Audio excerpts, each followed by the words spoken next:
Welcome back and thank you very much for joining me. My name is Swadik Mayanja, and on this channel I bring you news, research, fun topics for nurses everywhere. And it's International Women's Day. And how in the world can you celebrate International Women's Day without celebrating nurses everywhere? Yes, today is International Women's Day. Yes, I am a nurse. No, I am not a female. No, I am not a woman. But I am excited. I am excited to shout from the rooftops in support of womankind, literally half of humanity. So yes, let's get today going. Every time we're talking about nurses, we are talking about women. The women are 98% of nurses. I am lucky. I am honored. I am one of the few men in this planet that get to do the greatest profession ever. So let's just jump right into it. Happy International Women's Day to all of y'all. You'll be doing things you don't like doing in order to go on living, that is, to go on doing things you don't like doing, which is stupid. Better to have a short life that is full of what you like doing than a long life spent in a miserable way. So first story of the day, we are going to talk about three extraordinary nurses who happen to be women that happen to have changed the way nursing is done today, starting with the one and the most important nurse of them all. That's Florence Nightingale. And for a lot of people, they just know Florence Nightingale as the ultimate nurse. They don't know actually what she did and why she's super important. And the reason she's super important, the reason people find her in every single nursing textbooks in the history of nursing textbooks, is because she has established what nursing practice, how nurses should practice their profession literally over 100 years ago. So just a quick background on of what Nurse Nightingale did for us nurses today. She established the Nightingale Training School for Nurses at St. Thomas Hospital in London, and nurses were trained here to be sent to hospitals across Britain. In turn, the newly trained nurses were sent to spread the word of Nightingale's nurse training. Nightingale published her theories on nursing training in 1860, which were widely influential in a lot of those nursing training ways of things that we practice today, and a huge part of that was sanitation. She was huge in sanitation. And what do we know today? With all of the science that we know from the antibiotics, all the medications that we have today, it doesn't matter. The number one thing that keeps spreading germs away is washing hands. And that is why Nurse Nightingale has changed lives and changed nursing and literally changed healthcare. Literally changed healthcare from when she started to today. And we will continue doing her way because it is the nursing way, which is the healthcare way. Number two, the second nurse you should know, and not a lot of people knew this because I didn't know this. I wasn't taught this in nursing. In my nursing school, a lot of nurses I don't hear this name out there, but it's super important to know. And this is specifically important, and it's nice to remind people on International Women's Day. So Margaret Sanger. Margaret Sanger is our number 2 nurse on International Women's Day. So she started out in a rough way. Real rough childhood. So her mother, the death of her mother after having 18 pregnancies, 11 live births and 7 miscarriages inspired Margaret to become a nurse and to specialize in the care of pregnant women. Yes, so Margaret Sanger has changed the way we look at a woman's healthcare today. In 1912, Sanger found a means to provide information to women about sex education and women's health by giving up her nursing career to write a column for the New York Call entitled What Every Girl Should Know. She continued in 1916. She opened the first birth control clinic in the United States. The clinic offered a range of services aimed at providing women with much needed support in counseling, birth control information, and supplies. And then finally, she did not just stop there. In 1927, Sanger helped to organize the first World Population Conference in Geneva with the aim of gaining increased worldwide understanding and acceptance of the need for information, advice, and practical help for birth control for women worldwide. This lady, Margaret Sanger, our nurse, one of my homegirls, has changed the way people look at women's health today. And not only that, she has given her life, she gave her life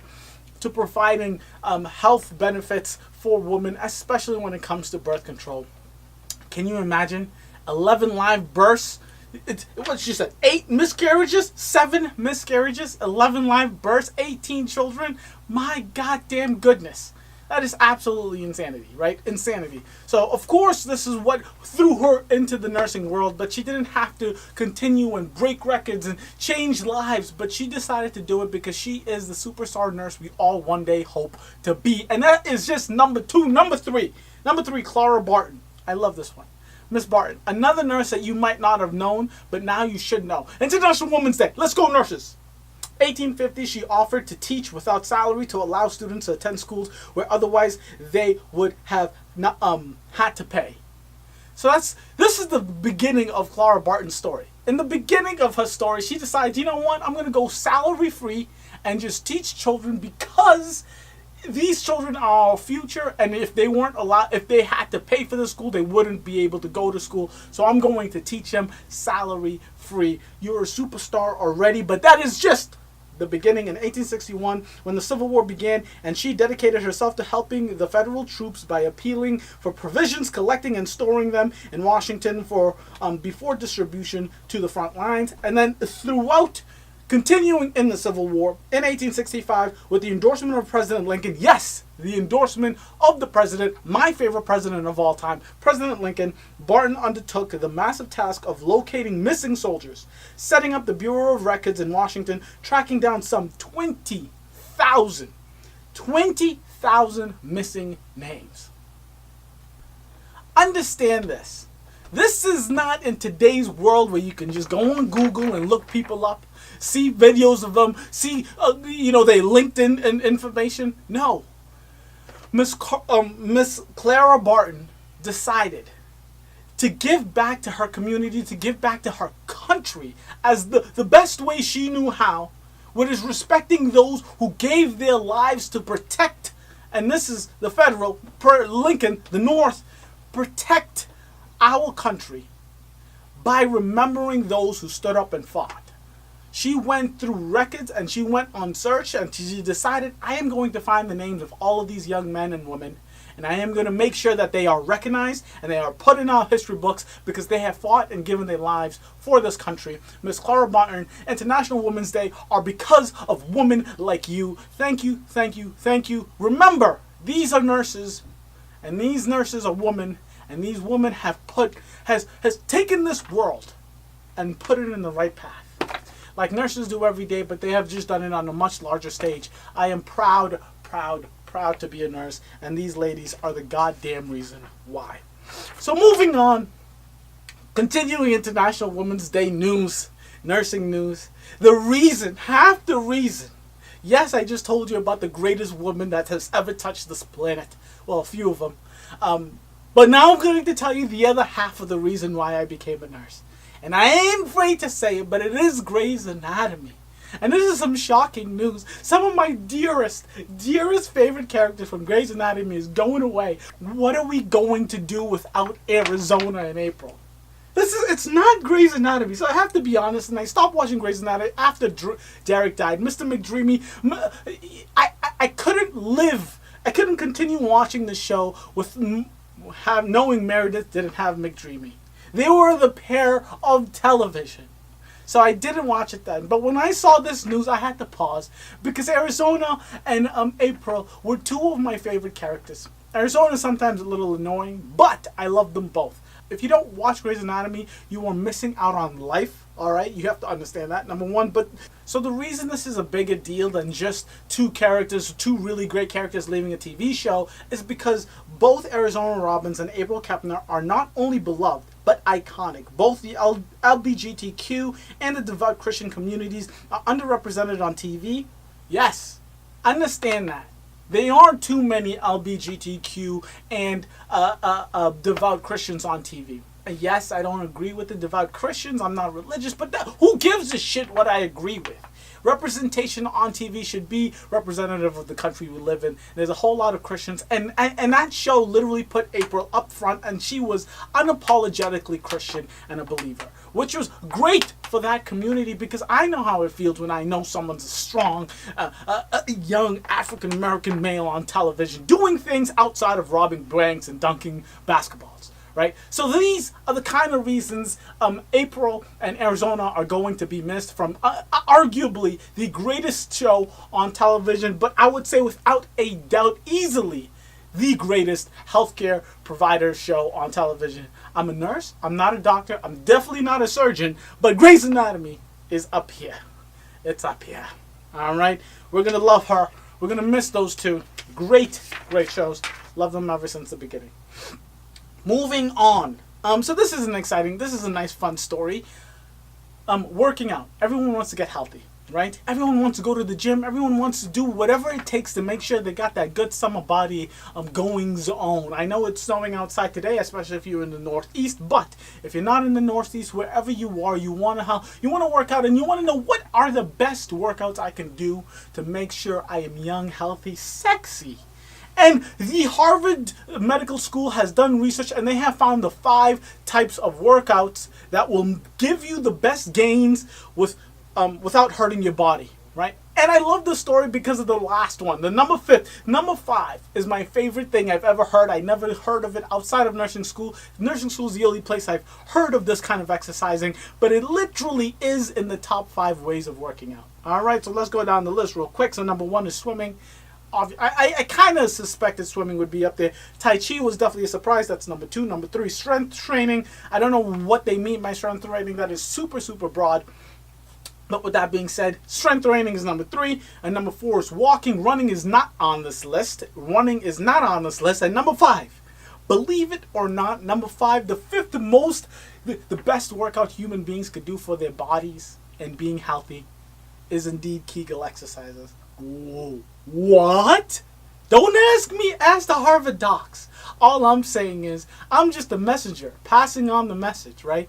Kegel exercises, yes, the exercises you do to hold in your urine, the exercises you do to hold in your poo-poo, that's number 5 on the list of types of workouts that is best for human beings. It is incredible to know. I love knowing that fact. I'm like, wowzers. I didn't know that before nursing school. The only time I've ever talked about Kegel exercises is as a nurse when I'm at work. And to know it's number 5, I gotta start doing some Kegels. Some Kegel exercises. Isn't that exciting? Nurses for the goddamn win, right? So a superhero story, and this young gentleman, a nurse just like you and me, has done some amazing things. Is an amazing nurse, and I say is an amazing nurse just because he saved his own life. And this nurse is in Australia. He lives very far away. He works very, very, very far away from any major hospital. The man got a heart attack, and during this heart attack, he got it himself. He knew what was going on, the sweats, the pain, the chest pain, the armor, the radiation. He had all the symptoms, and he saved his own goddamn life. Let me give you some background, because this is just too much for me to understand and handle. I can't even comprehend. So a nurse stationed on Australia's isolated far west coast experienced chest pain and dizziness signs of heart attack. But he was almost 100 miles from the next nearest medical facility. The 44-year-old worked at a nursing post in remote Coral Bay, more than 600 miles from the nearest major city, Perth. When his heart attack symptoms began, the unnamed nurse gave himself an EKG. He quickly emailed the results to the ER physician using the Australian Emergency Telehealth Service. The EKG showed a complete heart block. And for those who don't know what a complete heart block means say your prayers, good night, bye-bye. If you are not in reach of some kind of medical help, you are a goner. You better call your friends and say, Mama, I love you, because you are a goner. All right, so that is what a complete heart block is. It doesn't actually mean that, but 90% of the time, if you don't have medical help near you during a complete heart block, you are indeed a goner. That is insane. So he set up his own IV line, including clot busters and painkillers. He also attached his own defibrillator pads and prepared adrenaline, plus 2 drugs needed to correct irregular heart rhythms. The report said this is insane. This is all alone in an isolated town by himself, just hoping to someone, to dear Lord, that someone's going to come help him. But while he's doing that, he's putting his own paces on, he's setting up the syringes, putting the epi there, getting all the morphine, whatever he needs, he had set up for himself. So the nurse was airlifted. After all of this stuff, the pain went away, the symptoms went away, he had enough time. All of the work that he did to himself gave him enough time, literally enough time, for other medical healthcare providers to come by. The nurse was airlifted to a cardiology center in Perth, where he went on to receive a stent and some drugs to help him manage the thing. And then just to end the story, a doctor that was reporting this story, he said, and he made it a big note to understand for people out there. All right, and I am going to quote him because I think this is very important to know. I know this sounds like a superhero story, like he basically fought for his own life and he survived, which is actually what happened. But to make sure y'all know and understand, do not try to watch a YouTube video and do this on your own. Heart disease is still the leading cause of death and requires expert attention, said by Dr. Cindy Grimes, chair cardiologist. So remember, as cool, as amazing as this gentleman is, this is not something you should try. This is not something you should attempt. In fact, if any of these symptoms ever happen to you, do not start getting ready your own EKG. Just do what you need to do and call 911. Get your bum over to a hospital ASAP. ASAP. Easily one of my favorite stories of the goddamn year. Everyone thinks Canadians are nice, but I have never seen something nicer in the history of healthcare than this, right? This is an amazing story. This is an absolutely amazing story. So, hundreds of doctors in Canada are protesting. And you may say, Q, why are the doctors in Canada protesting? They're protesting because they're getting paid too much. Yes, you heard me right. Too much. Not too little, not enough, but too much. They're getting paid too much. This blows my mind. This absolutely blows my mind. So, some general practitioners and medical specialists in Quebec have signed a petition saying they don't want the hundreds of millions in raises they got after negotiations with the provincial government last month. And these negotiations were just about healthcare funds in the healthcare system in Canada. Instead, they said the money should be redistributed to fund more nurses. Yes. The funds should be redistributed to fund more nurses and other healthcare professionals and to make care more affordable for their patients. This is just the most heartwarming thing on the planet, right? Like, this is just amazing. And I have to say, I have to put it out there. I've been a nurse for 2 years now. Before I became a nurse, I did hear some scary stories about nurses and doctors not getting along too well. During a nurse, I have heard stories from other nurses in situations where doctors and nurses get into arguments and they fight. I have been just the luckiest human being to be around some of the nicest doctors, medical students, PAs, NPs, all of these advanced practitioners in the world. I mean, they've just been absolutely amazing to me. So yes, this is awesome to see because this is people putting their money where their mouth is, right? But it didn't surprise me because the doctors and advanced practitioners that I work with are the most kind-hearted ever. I mean, they're healthcare providers, just like nurses. They give their lives to giving back to people. Yes, it takes a whole lot more to become these advanced practitioners, and yes, they need to get paid more because they went to school more and they make the tough decisions, right? But for this to actually happen is absolutely amazing. So just to remind you, or let you guys know, physicians in Canada are paid on average $260,000 a year. And so far, more than 700 physicians, general practitioners, and specialists, residents, and medical students have signed the petition, which has been up since February 25th. Shout out to every single doctor in Canada, all 700 of you guys that have signed that. All of you. I mean, I think it's amazing. And bigger, just extra oomph out there for the medical students, because I know as a medical student, you are millions of dollars in debt.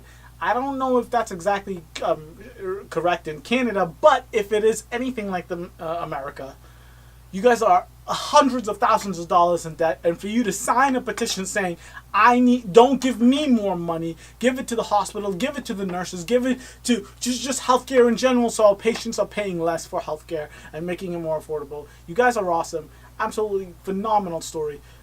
Continue doing your thing. Go Canada, go. So, we've had some great stories. Now it's time to the negative news. I've got to bring some of this stuff every week. You know, we got to talk about the issues so these issues don't happen again. And this one is a really strange story. I hear stories that very much like this all the time from parents and not daycare workers. But for you guys to understand what's going on, daycare workers have been charged with giving melatonin-laced gummy bears to the toddlers, to the kids in their classrooms. What? Yes, this is without the parents' consent. Obviously, that's why it's a news story. They have been handing out melatonin-laced gummy bears to these kiddos to help them go to nap time, aka make sure they do nothing during their job. And I hate to say that, and I hate to be that guy, and I don't want to judge your job because I know my sister takes care of toddlers all the time. It is absolutely not the easiest thing. In fact, it might be the hardest thing. The amount of patience you guys have is through this goddamn roof, right? But that's the job you signed up for. That's the job you signed up for. So you cannot, without anyone's knowledge, hand kids medications because you want the children in your class to nap longer. Absolutely out of this mind craziness. So 3 daycare workers who allegedly gave gummy bears that were laced with melatonin to a group of 2-year-old children to calm them down for nap time have been prosecuted. The woman told police they didn't think what they did was inappropriate because melatonin is an over-the-counter sleep aid. So just to bring this into nursing terms, understand in my profession, in the nursing profession, if you give medication to patients who don't meet the requirement for that medication, if I were to give some sleep aid to a patient who's just frustrating, who won't stop making noise, or who's literally causing a ruckus, right? If I'm going to give them a sleep aid, that is considered a chemical restraint. Giving someone else, giving a patient, giving another human being, a child, a toddler, medication without their understanding, and obviously they're 2, so they're not going to understand even if you were to explain it to them, but without their parents' understanding, without their parents' consent, is considered a chemical restraint. And that's at least for nurses. So I know there has to be some policy rule book that you can't give goddamn children melatonin without anyone's okay. That is absurd. You guys definitely know it's right. It is over the counter, but it doesn't matter. It does not matter if it's over the counter. You're not going to just give children whatever you can buy in a store just because it's at a store. You're not allowed to just give it to kids. Let's stop the bullshit. You know it's not okay. You know it's not okay. That's why you were sneaking it in there and you weren't letting the parents know in some, memo email to all the parents at the daycare.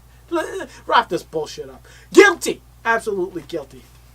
This is a really sad story, and because we're coming off of the shooting in Florida, I want to make sure that this is something we talk about, right? And a lot of people after that shooting have talked about, we want to keep guns, and it's part of the Second Amendment, and it's our right. So I just like telling you guys these kind of stories to help you guys understand. It's just been proven, and you can look this up in any study ever done that has anything to do with guns. The likelihood of an accident, a killing, a homicide, a suicide happening with a gun in the house is 100 times higher if you own a gun. Yes, when you do own a gun, you want to be safe. You want to have a safe downstairs in your basement. You want to lock it up. You want to have it unloaded. You want to do all of these things, right? But the chances of these things happening, accidents happening, when you're at the house with a gun is much, much higher if there's a gun in the house, especially if you have children. This is a super, super sad story. So an 8-year-old boy loaded a rifle and repeatedly shot his 4-year-old sister. Now this is just heartbreaking, right? Because whose fault is it in this situation? Whose fault is it? It's an unloaded gun. If it's in reach of a 4-year-old, obviously the parents aren't in fault. I mean, especially if you have a teenager in the house and you put something locked and you find the key and unlock it, yeah, this teenager is being dumb. But a 4-year-old, if the gun's in reach of a 4-year-old and they're able to load it because the bullets and everything is in reach of the 4-year-old, it's your fault. It's your fault. There's nobody else to blame but the parent's fault in this situation. But it gets even worse because this parent has done something that is absolutely mind-numbing. So the prosecutors say an 8-year-old Ohio boy loaded a rifle, repeatedly shot his 4-year-old sister at home, and then informed their mother, who left work to check the girl's injuries, cleaned up the bloody bed cover, and then returned to work, leaving the children at home again. Not taking them to the hospital, not calling 911, not giving them to someone else who can take care of these kids. No. She came there, saw her daughter was shot repeatedly by a rifle, cleaned up the mess, and then left the kids at home. The 2 4-year-olds left them at home and went back to work. She needs to go in jail. She needs to be prosecuted. She needs to get the book thrown at her. But this is just the point I'm trying to make here is shitty mother, shitty parenting in every sense of the situation. Every sense of the situation.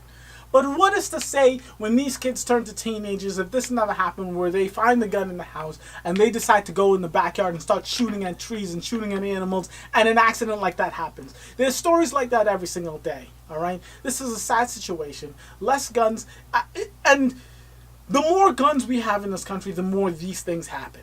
The less guns, the less these things happen. And that is just my point of view. Statistically, I mean, that is just a statistic fact of the United States. That is just a fact. It is impossible to accidentally shoot your sibling if there is no gun to use in the house. That is just how life works. Moving on to a very heartwarming story. Like what nurses do best. Nurses care for the community they are a part of, and this nurse has taken caring to an entirely different level. So a Florida nurse, last week I told you about a Florida nurse that adopted the shooter at the Florida shooting, and now it's another nurse adopting some more kids. But these kids are much younger, and let me tell you the story because she's an absolute angel, right? 2 severely abused, cute, adorable girls were found a loving home with a Florida nurse. Twin sisters Delilah and Caroline were admitted to a Jacksonville hospital for non-accidental trauma abuse. Delilah had broken bones, a skull fracture, and was severely malnourished, reported by CBS. She couldn't sit up or hold a bottle because she was too weak. Oh my God, it's gut-wrenching reading this. But the end of the story is a loving, heartwarming, amazing story, and it's the reason we're nurses. You know what I mean? I say it every day. I want to be an L&D nurse. I want to work in postpartum. That's where I want to end up. It's because the story is like this. I mean, you have these two children come to the hospital. They're abused. They're fractured skull, broken bones. They can't even hold a bottle because they're so malnourished. A nurse sees that and she says, you know what, I can't. I don't want to see them go in an orphanage. I don't want to see them go into foster care. I want them to end their struggling right here, right now. I will adopt them. I will take care of them. This is nursing at a whole different level. You are an absolutely amazing nurse. I say this all the time. Florida has the craziest people in the world, but this is 2 weeks in a row where I talk about some nurses from Florida that bring that craziness and brings it in and gives it a hug and cares for those crazinesses. I don't know. I get to brag about my profession every single day because of nurses like this. You guys are fucking awesome. You guys are fucking awesome. And then the end. I'm finally here. The last story of the day, and I love this story. Ugh, I've been saying that about all the stories today, but you just hear me out. The story is absolutely amazing, okay? So in Portland, Oregon, there's a couple that died together, holding hands. All right, pause. So we all know, I think, speaking to nurses, educated guess, think that at least 80% of you, probably 95% of you, have seen the movie The Notebook. Love that movie. The Notebook is literally the definition of a chick flick, of a romance movie. It's the greatest movie it's the greatest chick flick of all time. It just is. There's no argument. Don't say nothing about it. All right. And if you've seen that movie, spoiler alert, they die together at the end. right? The lady has Alzheimer's. The husband, I forget their names, but they go into the bedroom, they're holding hands, and the last scene is they die together.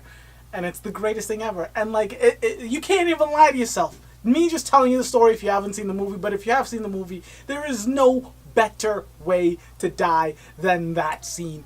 I mean, there's just no better way to die, right?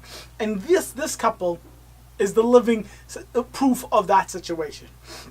So on the last morning of their lives, Charlie and Francie Emmerich held hands. The Portland, Oregon couple, married for 66 years and both terminally ill, died together in their bed April 20th, 2017 after taking lethal doses of medication obtained under the state's death with dignity law. Francie, 88, went first within 15 minutes. Charlie, 87, a respected ear, nose, and throat physician, died an hour later, ending a long struggle that included prostate cancer and Parkinson's disease. One of their kids, Sher Safran, said they had no regrets and no unfinished business. It felt like their time, and it meant so much to know they were together. Just like that's it. Like that's it, man. You know, when we say healthcare, the number one thing you think of is, how can I save people's lives? How can I make sure this person lives as long as humanly possible? I want to extend this person's life to the last second, minute, hour, right? But no, some people are ready to go when they're ready to go. And a lot of the times it's much better for the person to let go before they're in excruciating pain for the last 100 days of their lives, before they get into the situation where they're in complete dementia, complete Alzheimer's, where they don't know anything, they don't know how to eat, they don't know how to speak. Before all of that happens, a lot of people want to end their lives before that happens. I know I do. I know once I get to that age, I don't want to live to the point where I need 24/7 care for every single thing I do, where someone needs to feed me, put my pants on, take me to the bathroom, the whole goddamn nine. Some people do, and to each his own, but for those who don't, dying with some dignity, it should be a right for every human being on the planet. And if we have the medication to make that a possibility, it should most definitely be a possibility. And the fact that this happened the way it happened, it melts my heart. The Notebook it's amazing, all right? So in the 2 decades since Oregon became the first state to legalize medical aid in dying, nearly 1,300 people have died thereafter obtaining lethal prescriptions. Oregon, to be honest, I haven't even checked if Massachusetts is one of those states, but Oregon, yeah, that's amazing. Continue doing that. Being a healthcare provider is not just preventing death, but it is making death as easy and as comfortable as humanly possible. That is a humongous part of healthcare, because yes, amazing things do happen in healthcare. Miracles do happen in healthcare. Yes, we can turn some people around from crazy, worst diseases, accidents ever, but at the same time, people sometimes don't want to turn around from that situation. Sometimes people don't want to fight 102 years, 3 years, 4 years, chemotherapy, intense rehab, all of that craziness, crazy medications, trials and studies. They don't want to do that entire thing. They don't want to pay for that entire thing. They don't want their family to suffer through all of that. Sometimes they're just ready to go. And that's part of healthcare. Ladies and gentlemen, another amazing week of nursing news. My name is Swadik Mayanja, and I would love it if you guys would like, subscribe, and comment in the comment section below on any of the stories we talked about today. And then just to end on happy International Women's Day to all the amazing women in the world, and yes, asterisk, all those amazing nurses. You guys are the reason I am doing what I'm doing today. I love my job. I love my job. I love you nurses. Yes, no, 100% you nurses, talking to the 98% female and the 2% male. Keep it strong, you nurses. Keep it strong. Have a good one, and deuces.